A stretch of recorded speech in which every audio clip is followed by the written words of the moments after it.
Good morning. I'll wait for everyone to get the headsets.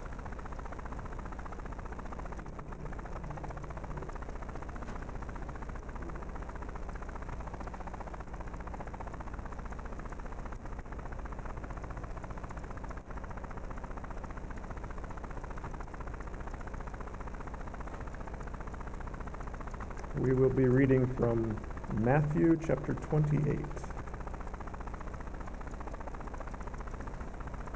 If you have a Bible with you today, it will be easier to follow along.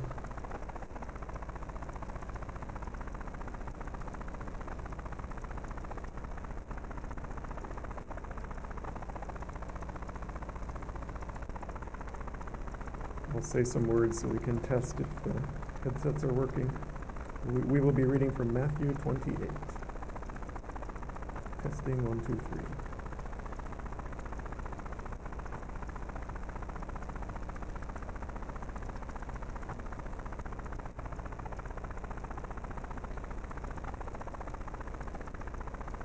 Matthew 28, and it's verses 16 and 17. Verse 16. Then the 11 disciples went to Galilee, to the mountain where Jesus had told them to go. Verse 17. When they saw him, they worshipped him, but some doubted. We're going to be talking about that doubt today. But some doubted. Do you remember what happened last week? Sometimes I barely remember what I ate for breakfast, but thinking back 1 week, what happened last week? We celebrated. We've been celebrating first Palm Sunday and then Easter, and even today, we can still continue celebrating. Because the good news is something that continues. The good news is something that we share. The death and the resurrection of Jesus. But let's rewind. Let's go back in history a little bit, and let's set the scene. Let's think about what was happening at this point in history that we're studying. So let's go back to Matthew 27. In Matthew 27, go down to verses 45 to 48. It says in verse 45, "From noon until 3 in the afternoon, darkness came over all the land.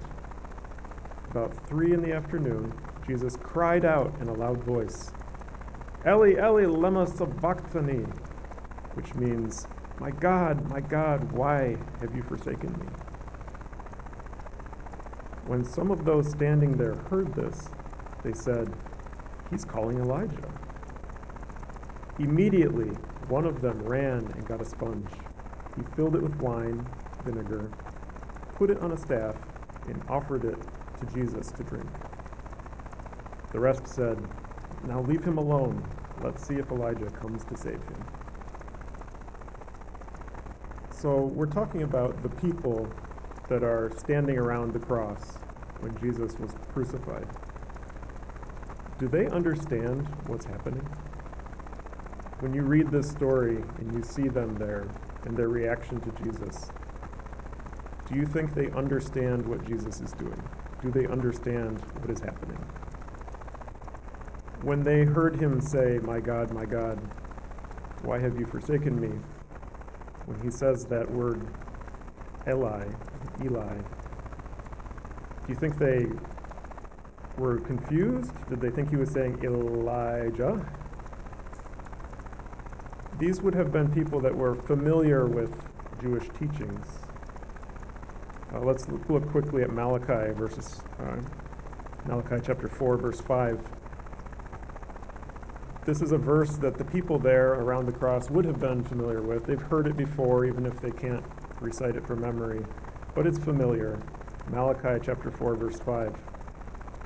"See, I will send the prophet Elijah to you before that great and dreadful day of the Lord comes." So the people seeing Jesus on the cross, they've been trained to know what the prophecies are. They know, they have some idea of Elijah is going to do something before everything is finished. Where is he? Where's Elijah? I see Jesus. He says he's the Messiah, but what about Elijah? We were expecting something to happen. So they say in verse 49, let's see if Elijah comes to save him.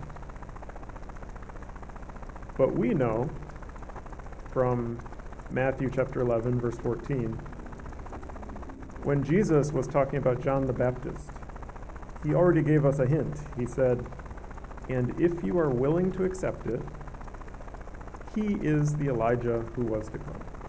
Talking about John the Baptist. So these people around the cross, I don't think they fully understood that message that Jesus shared already. But it's not clear, are they confused? Why are they asking about Elijah? Or are they just mocking Jesus? Or are they saying, let's see if Elijah comes to save him?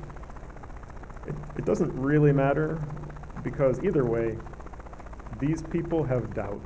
These people are confused. These people don't fully understand what Jesus is doing on the cross. Now, a quick story. Have you ever read a really popular book at the same time that your friends are reading it or everyone else is reading it? Oh, this happens from time to time. Some book will come out and everyone has to read it. When I was in school, Harry Potter was the book that you have to read. And of course, there are many Harry Potter books. Every time a new book comes out, somebody would be in the hallway at school reading the book and reading before class, and somebody else would walk by and, oh, are you reading that book? Oh, I just finished it, and you're really going to like it. I'll tell you what happens in the next chapter. No, don't tell me. I'm reading it right now. I want to experience it for myself. It's the worst when this happens when you're watching a movie. Like you're watching it for the first time, but somebody's watching it with you and they've already seen it before. And you're really interested in the movie, and you just want to watch, you want to experience it for the first time. Maybe there's even a twist in the movie, don't give it away. But someone else is like, oh, this is the good part, pay attention. Oh, this happens next. No, don't tell me that. I just want to watch the movie. It happened with a couple of roommates of mine. They were both working. One of them worked with me in an office job, and the other roommate drove a bus. So totally different schedules. The office worker, he was watching a show on Netflix, and the bus driver also wanted to watch the show on Netflix. And we watched it together the first season, and it was a good show. And then after some time, a new season came out. So my friend, the office worker, when he got home from work, the season was released. And you know how Netflix works. They don't just give you the first episode. They give you episode 1 and 2 and 3 and 4, the whole season all at once, and you can binge watch it. So my office worker friend, he sat down and he watched the entire season in one sitting. Episode 1, episode 2, episode 3, all the way, I think there were at least 6 episodes in a row. And he saw the whole show. He knew everything that happened. And then my other roommate came home from work. He was done driving the bus. And he came home. He hadn't seen the show yet. He was excited to watch the show. But the other roommate's saying, oh, it's so good. You have to see it. Here's what happens. And, no, don't tell me. I'm going to watch it. The bus driver wanted to experience it for himself. Imagine what it would have been like if we went back, if we had a time machine, if we could, and you type in the year, and boom, you go back to the cross. You see Jesus there. You see all the people watching him dying on the cross. And they're really sad. They're confused. They have deep doubt. But if we went back, we already know what happens next. We have that excitement of, I already finished the season. I've already seen this movie. I read the book. We would be so excited to tell them, you don't have to be sad. There's an amazing thing that happens next. This is the story of the death and resurrection of Jesus. It's not the death of Jesus, period, end of story. It's what happens next. What happened after Jesus left the tomb? What happened after Jesus was resurrected? That's pretty interesting. Now let's turn to Matthew 28. Of course, our Bibles will tell us what happened next. Matthew 28, right at the beginning, verse 1.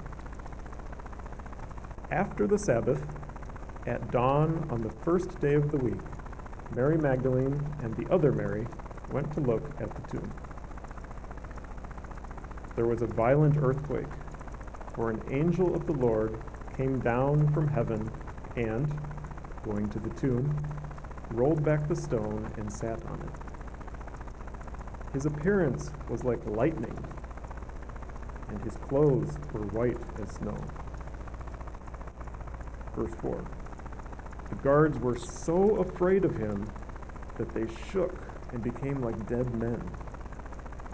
The angel said to the women, "Do not be afraid, for I know that you are looking for Jesus who was crucified. He is not here.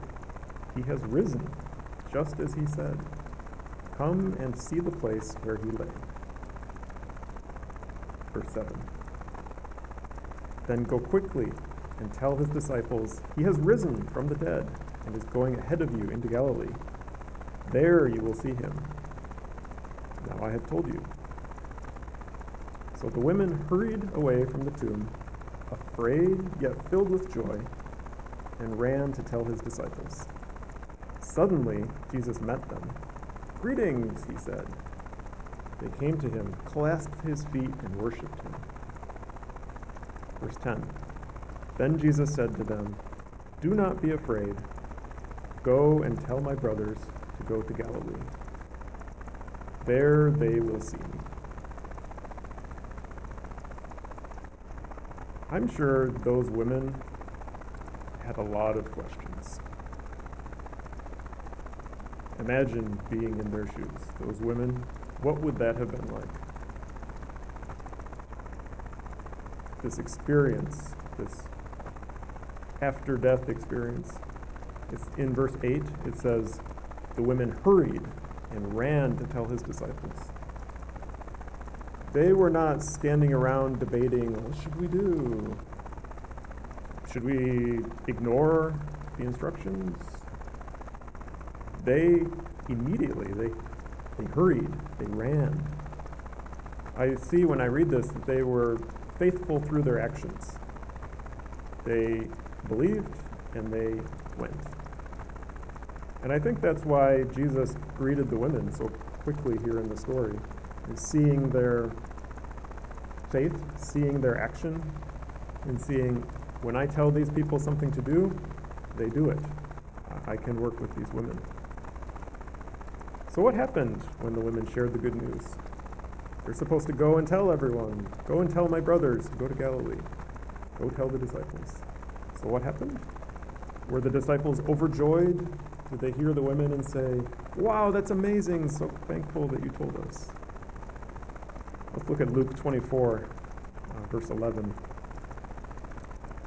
But they did not believe the women, because their words seemed to them like nonsense. Luke 24:11. But they did not believe the women, because their words seemed to them like nonsense.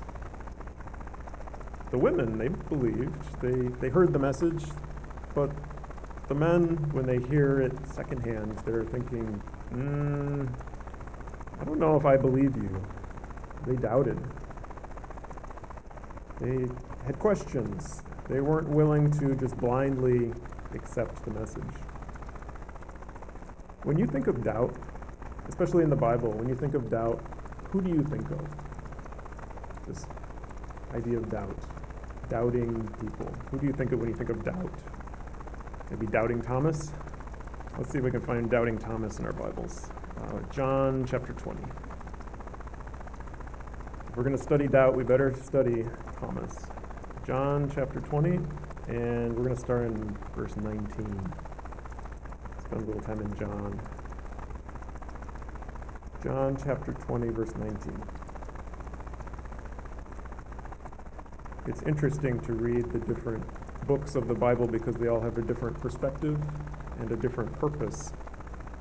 John's purpose is different than Matthew's purpose, so we get a different perspective.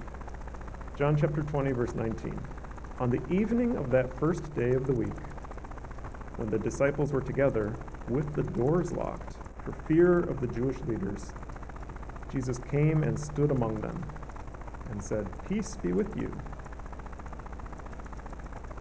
After he said this, he showed them his hands and side. The disciples were overjoyed when they saw Jesus. Verse 21. Again, Jesus said, "Peace be with you. As the Father has sent me, I am sending you." And with that, he breathed on them and said, "Receive the Holy Spirit. If you forgive anyone's sins, their sins are forgiven. If you do not forgive them, they are not forgiven." So picture this scene. When the story starts here, verse 19, the doors are locked. They're in a tense situation. I think it's probably pretty quiet in there. They're afraid of the Jewish leaders. These disciples, I think you could hear a pin drop, as we like to say in English. Drop a small object. So quiet in there. But then the end of the story here, suddenly Jesus is there. Suddenly he says, "Peace be with you." Everything changes. Totally different. They're overjoyed. Instant party. Now let's continue. We haven't found Thomas yet. John 20, verse 24. Now Thomas, also known as Didymus, one of the 12, was not with the disciples when Jesus came. So the other disciples told him, "We have seen the Lord." But he said to them, "Unless I see the nail marks in his hands, and put my finger where the nails were, and put my hand into his side, I will not believe." A week later, his disciples were in the house again, and Thomas was with them. Though the doors were locked, Jesus came and stood among them and said, "Peace be with you." Then he said to Thomas, "Put your finger here. See my hands. Reach out your hand and put it into my side. Stop doubting and believe." Do you doubt? We are Christians here. We believe. So I like to think we do not doubt. We're sure of what we believe in. Jesus said, "Blessed are those who have not seen and yet have believed." So as believers, we hold on to that promise. We say, "Get away from me, doubt. I choose to believe." And I think this is a popular way to see our own Christian faith, to say, if I had to choose between doubting unbeliever and faithful believer, I'm going to choose faith. I'm going to choose no doubt. I do not have doubt. But let's talk about doubt for a minute. Do you have any doubt? When I think about doubt, I like to think about a couple questions. One is, do you know? That's the first question. Do you know? And the second question is, should you know? So if you're a student, a few of us here in the audience are students. If you're a student and you're doing homework and you're getting grades, do you have any doubt about your report card this semester? Do you have any doubt that it's going to be really good, that it's going to be straight A's? Do you have any doubt about your report card? Let's ask those questions. Do you know? Do you know what your grades are? I hope so. Who else is going to know? The teacher, I guess. Should you know? Should you know what your grades are? Well, if you're the student, then yes, because you're the one earning the grades. You're the one that's going to school every day. You're the one that earned that A, or B, or C, or whatever letter you've earned. It's your report card. So when we ask, do you have any doubt about your report card? it's on you. You get to make it a good report card or a bad report card. You shouldn't have any doubt about that. Some of us are long past school. Some of us are in careers. Some of us are doing other things. Do you have any doubt about your career? I think that the instant answer is going to be no. I expect to get a paycheck next week. I have a place to go. I don't really have a lot of doubt about any of that. Do you have any doubt about what your boss wants you to do? Do you have any doubt about whether the clients will be happy? Do you have any doubt about what happens next? If you ask the right questions, then you start to say, maybe I do have some doubts. What do I know about my career? Well, I know what I'm supposed to be doing, but I don't know if my boss knows what he's doing. Should you know about your career? Well, they're paying you to know, so yes, much like being a student, it's your job. Now let's talk about a few other perspectives, because so far we've talked about, do you have doubt about something that you should really know a lot about? What about your ability to build a spaceship? Do you have doubt about building a spaceship? If I said, Audrey, I need you to build a spaceship by next week, would you have any doubt? Would you have doubt if I said, you're in charge of NASA now, you need to take us to Mars? Let's ask those questions. Do you know? Do you know how to build a spaceship? I don't know how to build a spaceship. No idea, that's not my thing. I don't work for NASA. I would be very confused, a lot of doubt. Should I know how to build a spaceship? I don't think so. It's not my job. That's somebody else's job. I do not know how to build a spaceship, and I'm okay with that. That's something for somebody else to worry about. So just because there's doubt doesn't mean it's a problem by itself. In this case, I have doubt about how to build a spaceship, but that's okay. Do you have doubt about what's happening in the news?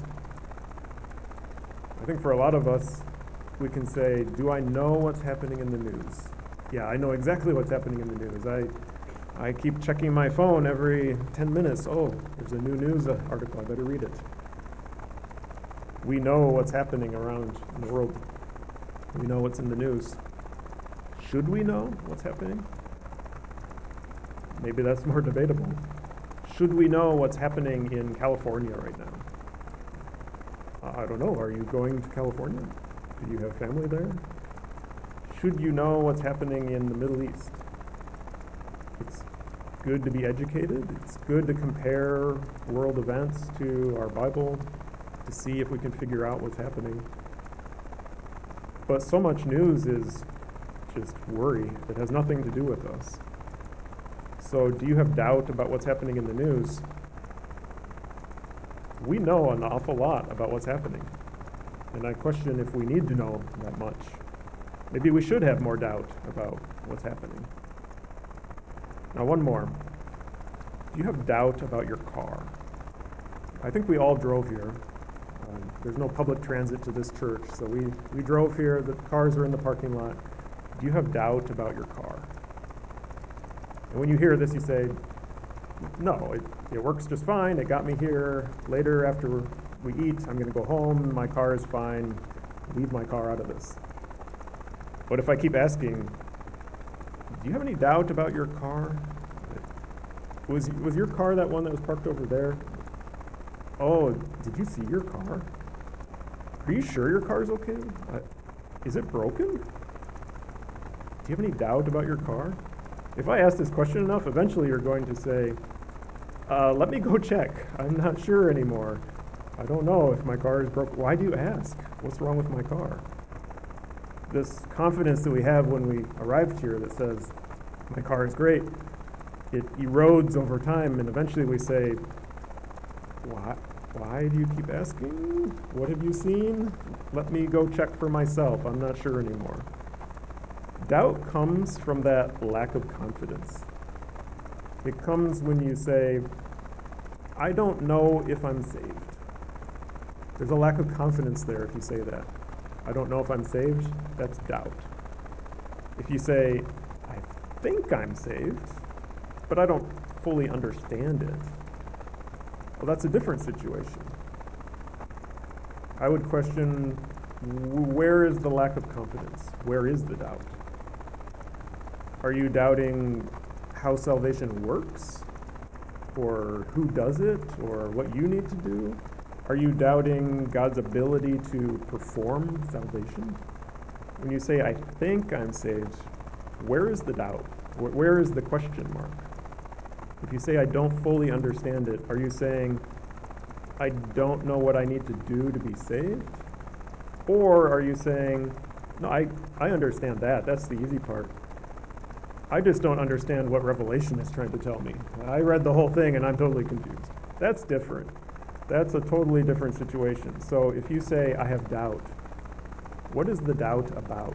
Is the doubt about something really important that you should really know? Is the doubt about your report card? No one else is going to know why those letters are on that report card. You should really know that. Or is the doubt about some little detail that might be interesting to learn about later, but really doesn't change anything immediately? You have doubt about how many brothers Jesus had. If you do, you can research that. You can go learn what the answer is. It's a solvable problem. And many of these things that we doubt, these questions that we have, these concerns that we have, we can say, well, do I know? Sometimes, sometimes not. Should I know? Sometimes, sometimes not. But if it's something we should know, many times there's a way to solve it. There's somebody we can ask. There's a book we can read. We can go to God and say, I have doubt. Solve this for me, please.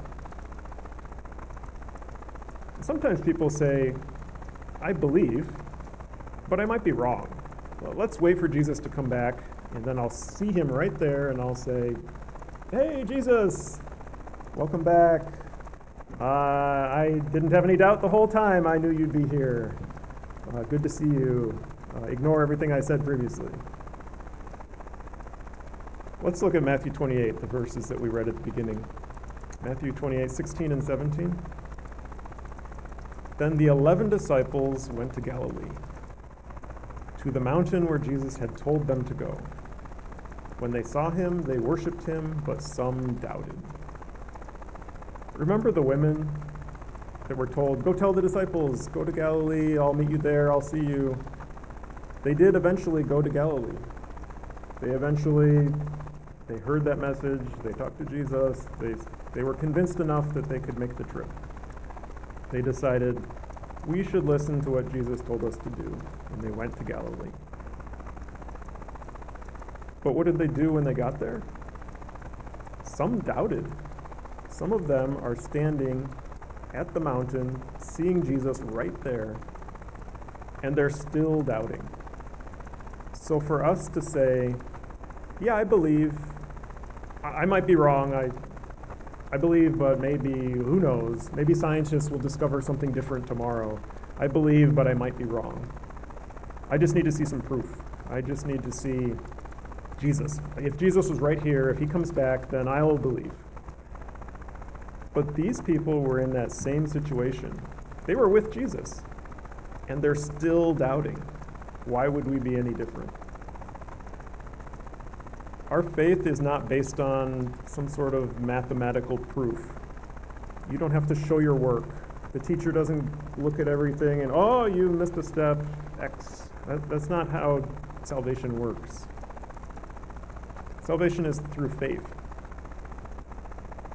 The disciples, they're there with Jesus and they still doubted. Let's look at Luke 16:31, last verse here. Luke 16:31. If they do not listen to Moses and the prophets, they will not be convinced, even if someone rises from the dead. This is very telling. It cuts right through to how people work, how we think. Luke 16:31, if they do not listen to Moses and the prophets, they will not be convinced, even if someone rises from the dead. It already happened. It happened last week. We already celebrated Easter. So for us to say, I still have some doubt, seeing Jesus right here in front of you is not going to cure that. Studying and trying to figure everything out, we can answer some questions, but we can't wait for everything to make sense. We can't figure out all of the Bible and say, now that I know enough to teach everybody, now I'm willing to be saved. We can't wait for a convenient time, and don't wait for a convenient time when life is going well. What if life takes a long time to get sorted out? When Jesus returns, will you be like Thomas? Will you be saying, hey, Jesus, if you are Jesus? Will you be like the disciples at the mountain? Will you be saying, hey, Jesus on the mountain, if that's really you? Will we have that doubt? Or will we be like the women who said, I'm just going to run. I'm going to believe. I'm not going to overthink this. I'm just going to believe. Who hurried and ran. The women who hurried and ran. Jesus didn't tell us to wait. He didn't say, I need you to spend a lot of time on this, and I need you to just overthink it. I need you to think. What did he say? What did Jesus tell us to do about doubt? He simply said, stop doubting and believe. It's that simple. Stop doubting and believe. So we can say, well, I have faith, so this message doesn't really apply to me, but I'm sure it applies to someone else. I would question that. When we see friends and family and we say,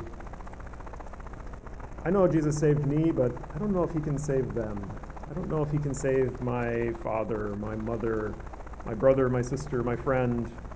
You haven't met my friend if you think this person can be saved by Jesus. You just don't understand if you think Jesus can do anything with this person. Why? What is that doubt? Why is that doubt there? If Jesus can save you, if he can save himself, if he can rise from the grave and live again, then Jesus can. Jesus can save that person. Jesus can save you, and Jesus can get through the doubt, can get through all the questions, can get through all of the history, all of the financial drama, all of the family drama. It doesn't matter what it is. Jesus simply said, stop doubting and believe. Let's pray. Father God,